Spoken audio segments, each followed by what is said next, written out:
মেয়েটা হচ্ছে বৃহস্পতিবার দিন দুপুর 12টায় আমার কাছে আসে, তার সঙ্গে তার মা এবং আমার চেম্বারে আমার অ্যাটেন্ডেন্টরা ছিল। টোটাল আমরা 5জন মানুষ ছিলাম রুমে। তো আমি যখন মেয়েটাকে জিজ্ঞাসা করি যে মা তোমার কি সমস্যা লাগে বলো, সে প্রথমে খুবই ভয়ে ছিল। একটু কনসোল করা হলো তাকে, একটা কলম একটা চকোলেট দিয়ে একটু কনসোল করা হয়েছে। তারপরে সে আমাকে বলল ম্যাডাম আমার পেটটা ভার ভার লাগে, কি জানি লড়ে। আমি একটু অবাক হয়ে গিয়ে আবারও তাকে জিজ্ঞাসা করেছি যে মা তোমার কি সমস্যা লাগে। সে আমাকে বললো আমার পেটটা ভার ভার লাগে, কি জানি লড়ে। এরপরেও হচ্ছে আমি তাকে তার মার কাছ থেকে কিছুটা শুনলাম যে কি অবস্থা। তারপরে আমি আবার তাকে জিজ্ঞাসা করেছি যে মা তোমার সাথে খারাপ কাজটা কে করেছে। সে শুধু হুজুর, হুজুর শব্দটা সে 2বার বলল, হুজুর বলে বাচ্চাটার পুরো ফেসে আসলে এতখানি ভয়ের এক্সপ্রেশন ছিল, সে এদিক ওদিক তাকাচ্ছে রীতিমতো। সে কমফোর্টেবল না, সে একদমই আনকমফোর্টেবল, চোখে মুখে পুরোপুরি ভয়। এবং সে বারবার হুজুর ওয়ার্ডটা 2বার রিপিট করার পরে বাচ্চা আর কোনো কথাই বলতে আগ্রহী না, সে আর কোনো কথাই বললো না। পরে আলট্রাসোনোগ্রাফি রুমে আবার তার মা ছিল। আমরা যখন বাচ্চাটার আলট্রাসোনোগ্রাম করি তার মা ছিলেন রুমে। তার মার সামনেও আমি তাকে বারবার বলেছি যে মা এরকম কেউ করলে, কেউ ব্যাড টাচ করলে তাকে মার দিতে হয়, তোমার মা কি তোমাকে বলেননি? তো সে দেখলাম যে বাচ্চাটার আসলে কোনো নেই, আগ্রহী নেই তার এই কনভারসেশনটাতে। সে শুধু একটাই হুজুরের নাম উচ্চারণ করলেই তার একটা চোখে মুখে ভয়, এবং সে আর তখন চোখে চোখ রেখে কথা বলতে পারে না, এদিক ওদিক তাকায়। এই মেয়েটা হচ্ছে ইয়াতিম, তার বাবা ইন্তেকাল করেছেন অন্তত আরও 4-5 বছর আগে। তো এই মেয়েটা তার নানির কাছে মানুষ, নানির বাড়িতে থাকে। আর মেয়ের মা সংসারের খরচ জোগানোর জন্য সিলেটে গৃহকর্মীর কাজ করেন, মানুষের বাসায় গৃহকর্মীর কাজ করেন। তো মেয়েটাকে তিনি এলাকাস্থ ফাতেমাতুজ জোহরা মহিলা মাদ্রাসায়, কওমি মাদ্রাসা ফাতেমাতুজ জোহরা কওমি মাদ্রাসায় ভর্তি করেন, যে মাদ্রাসার প্রতিষ্ঠাতা পরিচালক হচ্ছেন আমানুল্লাহ সাগর, এবং ওনার ওয়াইফ হচ্ছেন এই প্রতিষ্ঠানের মেইন দায়িত্বে, উনি হ্যান্ডেল করেন সব কিছু। তো গত নভেম্বর মাসে নাকি বাচ্চাটাকে ছুটির পরে বারান্দা ঝাড়ু দেওয়ার জন্য বলা হয়। আমানুল্লাহ সাগর হুজুরি নাকি বাচ্চাটাকে বলেন বারান্দা ঝাড়ু দিয়ে তারপর বাসায় যেতে।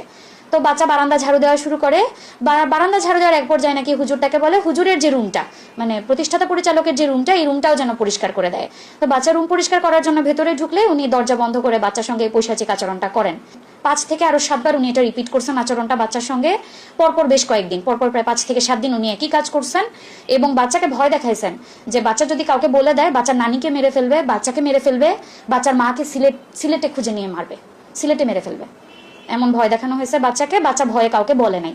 এবং একটা পর্যায়ে নাকি গত বছরের জানুয়ারি-ফেব্রুয়ারির দিকে বাচ্চাকে মাদ্রাসা থেকে বেরও করে দেওয়া হয়েছে। এই বছরের জানুয়ারি-ফেব্রুয়ারির দিকে বাচ্চাকে মাদ্রাসা থেকে বের করে দেওয়া হয়েছে। গত মার্চ মাসে বাচ্চার নানি খেয়াল করলেন যে বাচ্চার পেটটা অস্বাভাবিকভাবে বড় হয়ে যাচ্ছে। তারপরে হচ্ছে তারা ডক্টর কনসাল্ট করেন, এবং ফিজিক্যাল এক্সামিনেশনে জানা যায় যে বাচ্চার সিম্ফাইসিয়া ফান্ডাল হাইট, যেটা আমরা ইউটারাসের হাইট যেটা মেজার করি প্রেগনেন্সিতে, এটা কিন্তু এইজ করেসপন্ডিং এক একটা হাইট আসে। তো এই বাচ্চার হাইট তখনই অলমোস্ট 25-26 উইক্সের মতো। আর আমার কাছে যখন বাচ্চা আসে আমি এটা 27 উইক্স করেসপন্ডিং হাইট পেয়েছি।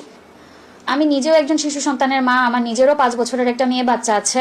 আমি আসলে এই বাচ্চার ভবিষ্যৎ নিয়ে আমি কিছু চিন্তা করতে পারছি না, আমার মাথায় আসলে আসে না। আর এখন তার যে শারীরিক কন্ডিশন, প্রথম কথা হচ্ছে ছোট মানুষ, তার পেটে অতটা জায়গা নাই। একটা একদম টিপিক্যাল গ্রামীণ অপুষ্টিতে আক্রান্ত বাচ্চা, 11 বছরের বাচ্চা, তার ওজন এখনো 30 কেজি হয় নাই।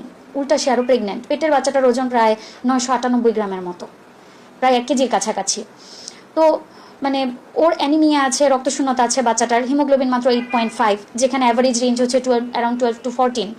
আর গাইনোকোলজিতে আমরা যেটা আসলে পড়ি, আমাদের পুরো লাইনটাই হচ্ছে ম্যাচিউর ফিমেলদেরকে নিয়ে, ডেলিভারি বা এই রিলেটেড লাইনগুলো এরিয়াগুলো ম্যাচিউর ফিমেলদেরকে নিয়ে।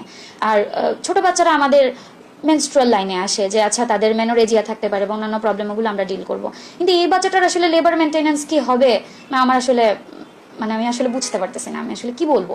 এবং তাকে যখন আমি তার ফ্যামিলিকে বলেছিলাম যে আপনারা আসলে কি চান এখন বাচ্চাটাকে নিয়ে, আপনারা কি বাচ্চাটা অ্যাবর্ট করবেন, পেটের বাচ্চাটা নষ্ট করে ফেলবেন, নাকি ডেলিভারি পর্যন্ত যাবেন, তারা নিজেরাও আসলে কনফিউজ যে তারা কি করবে।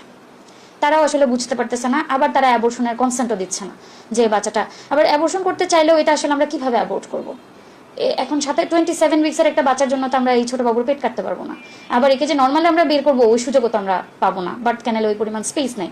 তার আমাদের ক্র্যানিওটমি করে বাচ্চাটা হয়তো বের করতে হবে। ও আসলে 11 বছরের একটা ছোট মানুষ, ওর কি আসলে এই জিনিসগুলা ফিল করার কথা ছিল, বা এই জিনিসগুলোকে ওর ফেস করার কথা ছিল? আর এখন যে সামাজিক হেনস্থাগুলা হচ্ছে, ও ওর তো আসলে মানে বিয়ে শাদী বলেন বা ফিউচার বলেন, ওটা নিয়ে তো আসলে কিছুই নেই ওর জন্য, আসলে কিছুই নেই। আবার এটা যদি আমরা ম্যানেজ করতে যাই, আমরাই বা কোন লাইনে আসলে ম্যানেজ করবো? আমরা কোন ডোজে তাকে ওষুধ দিব? পেডিয়াট্রিক্সের লাইনে যেটা, যে বাচ্চার ওজন উচ্চতা মেপে ওকে ওষুধ দিব, নাকি নর্মাল ডেলিভারির লাইনে যেটা আছে যে স্যালাইনের মধ্যে এতটুকু পরিমাণ ওষুধ দিয়ে আমরা তাকে ড্রিপ চালু করে বাচ্চাটা বের করবো? আমি নিজেই আসলে হতবাক হয়ে গেছি, আমার ভাষা নাই, আমি আসলে কি করবো।